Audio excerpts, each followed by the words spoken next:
Rusk disagrees with you, and he was the Secretary of State at the time, but that's fine. The communist nations have exploited the turmoil of a time of transition in an effort to extend communist control into other areas of the world. Thoughts on Dean Rusk and America's involvement in Vietnam? I know next to nothing about that. Exactly.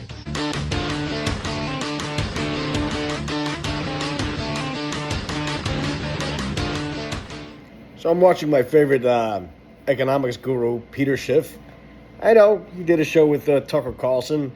He's a non-interventionist, so I guess all the dumb shit that Tucker says can just be, not ignored, but set it aside for the moment.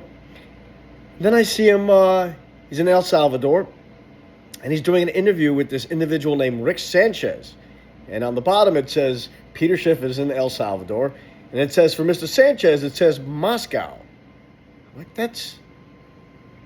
So I look it up, and it says journalist moved on to RT-TV, the Russian propaganda station. I'm like, but where do I know this name Rick Sanchez from? I know this name. I do know this scumbag. I remember when Rush Limbaugh was trying to buy an NFL Super Bowl team, Rick Sanchez made up a quote about Rush Limbaugh and slavery. Now, Limbaugh at the time had said many things about crime, even about African Americans, but he never said that quote. I think the quote was, blacks would have been better off in slavery. When you have to make up something about somebody, people say a lot of things that you could disagree with, but he went the extra mile and made it up. Mind you, Limbaugh is on the air. You can go back to the tapes. It's all there. You can go to his website. You can dig it up. There's no quotation of where it came from. He just made it up. And then I remember also, he was saying fucking shit how he hated Jews. The guy has always been a complete scumbag. I remember that name. Rick Sanchez, the scumbag. I can't believe this motherfucker is still around. So after Rick Sanchez made up a quote by Rush Limbaugh about slavery, just made it up out of thin air, didn't exist. That's why he can't. You ask him today, where is the quote about Rush Limbaugh from? What date did he say it in? He'll never be able to tell you. I knew that there was a DUI involving Mr. Sanchez. So I, just like him, made shit up. I made up a fake blog post about how the guy he hit said that he had said racist statements. I linked to that blog post. I created a Wikipedia page. I'm like, look, lying is easy. Anybody can lie. Look at that. We'll just make shit up. This is what we do now. This is a media guy. Rick Sanchez in Moscow. What a fucking scumbag. He's always been a scumbag, and he will always be a scumbag. One of the quotes that's been attributed to Rush Limbaugh is slavery built the South, and I'm not saying that we should bring it back. I'm just saying that it had its merits. For one thing, the streets were safer after dark. Among the news organizations that reported that yesterday was our show at 3 o'clock. Limbaugh's response to this is, and we want to be fair to Rush, he says, we've gone back, we've looked at everything else, and there is not even an inkling that any of the words in that quote are accurate. It is outrageous. So Rush Limbaugh is denying that that quote has come from him. Obviously, that does not take away the fact that there are other quotes have been attributed to Rush Limbaugh, which many people in the African-American community and many other minority communities do find offensive. Rush Limbaugh gets denied. But when it comes to one specific point, I will tell you this. He was right, and I was wrong. Sometimes you got to say you're wrong when you're wrong, right? I'll tell you exactly what I'm talking about when we come back. Limbaugh was dropped from a group that was seeking to buy the St. Louis Rams. Now, the owner of the investment group, hoping to buy the team, says that Limbaugh's participation had, quote, complicated the effort, and the group is now moving forward without him, they say. Limbaugh says he had been assured by St. Louis Blues chairman Dave Checketts that his involvement in the bid had been cleared at the highest levels of the NFL. Limbaugh's bid, by the way, was resisted by the NFL Players Union as well as Colts owner Jim Irsay. NFL Commissioner Roger Goodell was also critical of Limbaugh. He said that, quote, divisive comments would not be tolerated from any NFL insider, referring to Rush Limbaugh. For his part, Limbaugh, on his radio show, has called the move against him an ongoing effort by the left to, quote, try and destroy conservatism. On a related note, earlier this week we provided quotes attributed to Limbaugh to illustrate why some people and players felt that he was too divisive to be an NFL owner. We is one of the stories we did earlier this week.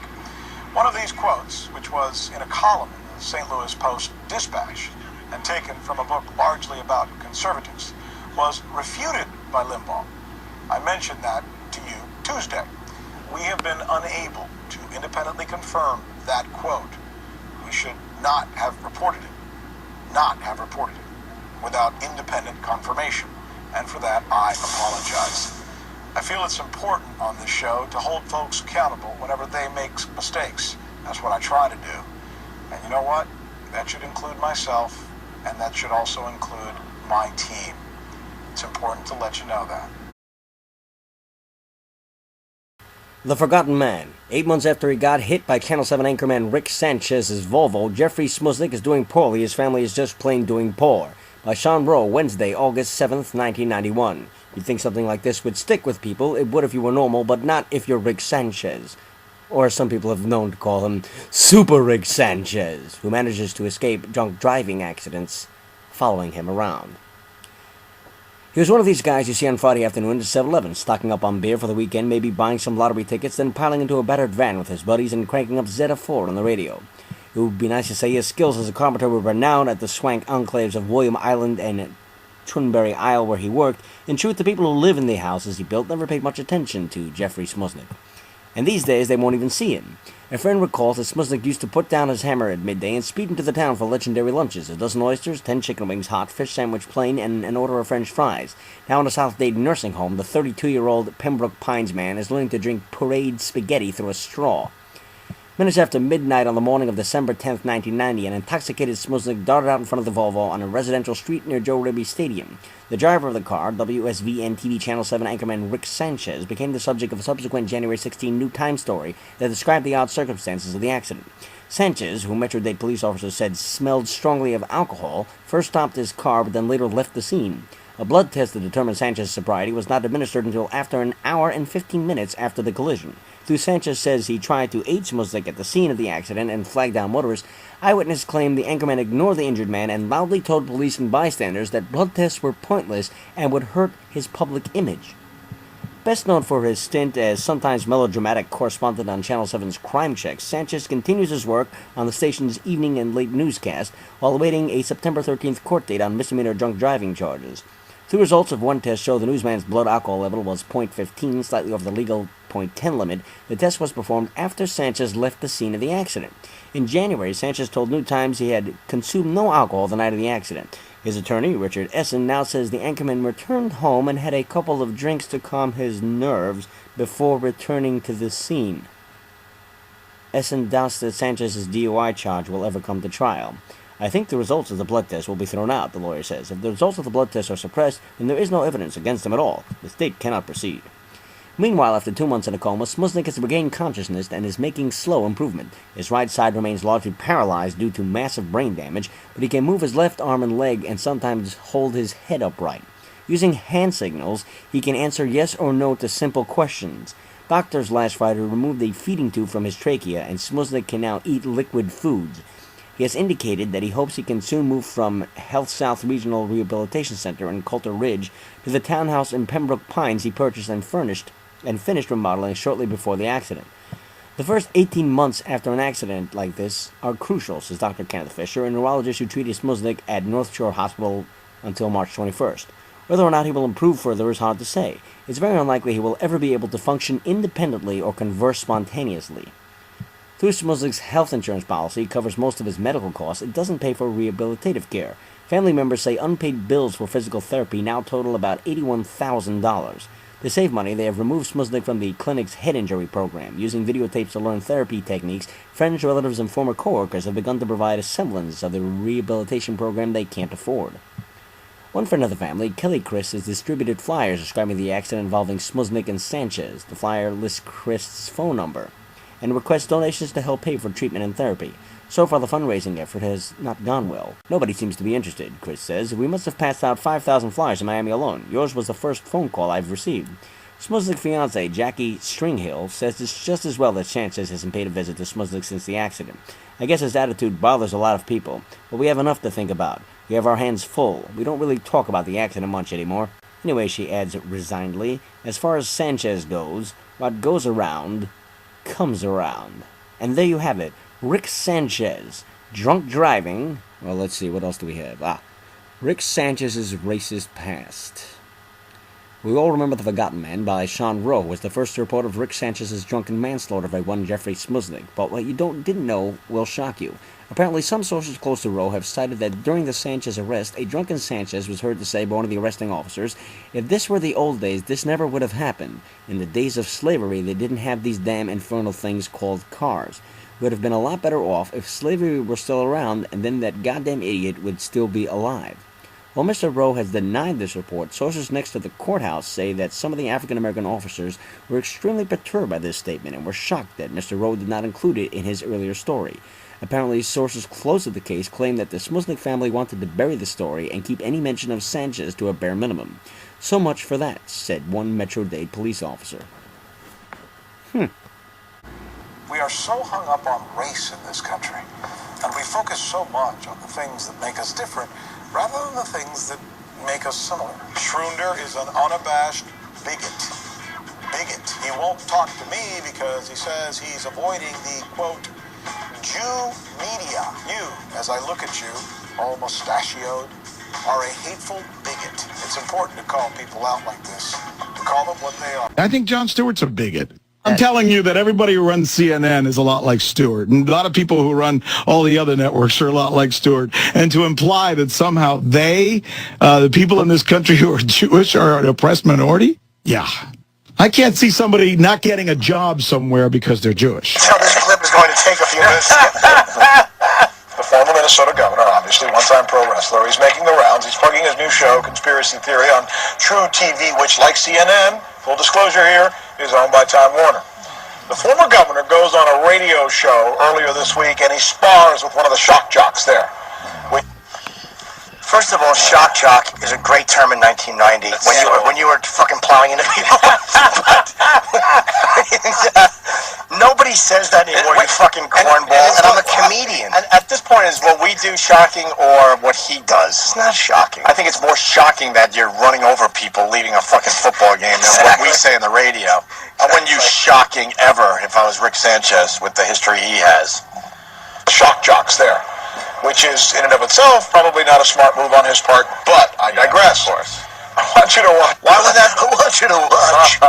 Why do you digress? Yeah, this is going to take some time. Why wouldn't it be a smart move? Why? We've had great interviews with a lot of great guests, and we've helped them out, and they've helped our show out. He's a man who's talking about Rick Sanchez. He's a man who said thermite paint was partially responsible for bringing down 110-story buildings, but yet it's crazy to go on this show. It should go on legitimate news sources. Why wouldn't it be a good idea, Rick? Do you know? Yeah, exactly. Get him on the fucking phone. Yeah, exactly. Could he at least talk while he's driving or drinking, whatever it is he's doing?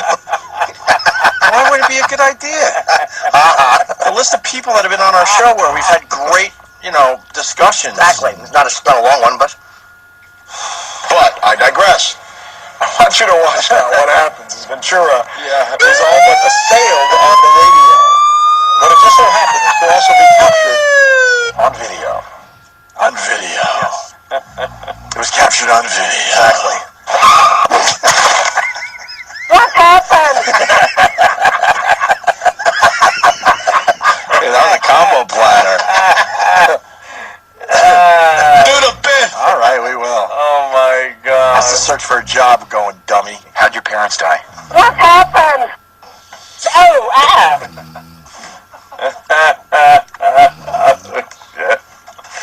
That's terrible. Jesse Ventura was invited to that show. It's like a pit bull. Oh, okay. So I guess he plays the clip. Yeah. All right. So he sets up the clip. He plays the. I bet you didn't play the whole clip, by the way, which is important too. But whatever. No, he might have. But I have the whole interview. I didn't see it myself. You didn't watch the whole interview, obviously. So then he comes out of the clip, and that's what we're about to hear here. Okay. Jesse Ventura was invited to that show. It's like a pit bull being poked with a stick. Well, he was supposed to be invited to a game, but he was afraid there'd be too much drinking in the parking lot after. So he didn't want to go to the ball game because he was afraid somebody might drink and then plow into a pedestrian. Yeah, Rick. I think he's safer here Shit. than near you while you're on the fucking road.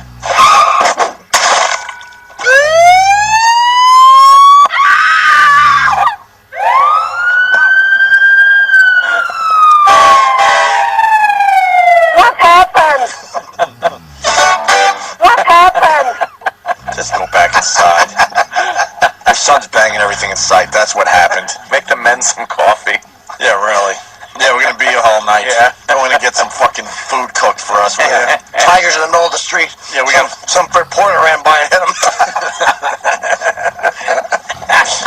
This is fucking Rick Sanchez. Come on our show, we'll explain everything to you, you dummy.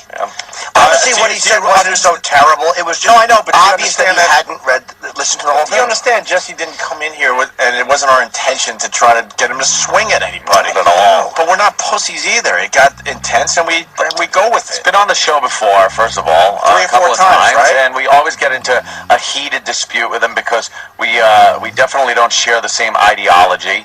And if you listen to the clip, you'll see that it's really him that babied out on Jimmy, having basic conversations like we had in the past with the guy. Because he keeps threatening to leave. I'm going to leave. All right, well, it's up to you. I'll take it. I know we had a nice chat with him. Well, he gets mad if people don't agree with him. Yeah. And I bet you he did a lot of fucking interviews where people just sat back and let him, spew his horse shit. I don't get intimidated. I get angry. That's what he said on the show last night I was watching. When they wouldn't let him through the gate. I don't get intimidated. John in Houston with the instant feedback of the day, he writes, at least Jesse got up and walked away. That's a good point. Oh, shit. Wow, that is good. Oh. Wow. You're a shock driver. Yeah, exactly. Yeah, the shock jock. Oh, yeah, really? Boo. Like a pit bull being poked by a stick or a human poked by a bumper. Shock jock. We hurt people with words. He hurts people with his car. There's a difference, you dope. His name is the Bumper Kid. Shit. Because we know this has gone viral, and we knew many of you would be talking about it. We reached out and put the folks from Opie on our list. From Opie?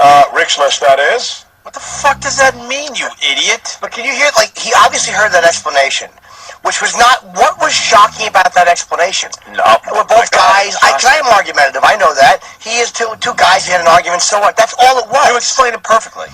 Perfectly. And to hear that and then still have the same douchebag, smarmy reporter thing, it doesn't make sense to me. What's the list? I don't know. Maybe people he owes apologies to in Florida? All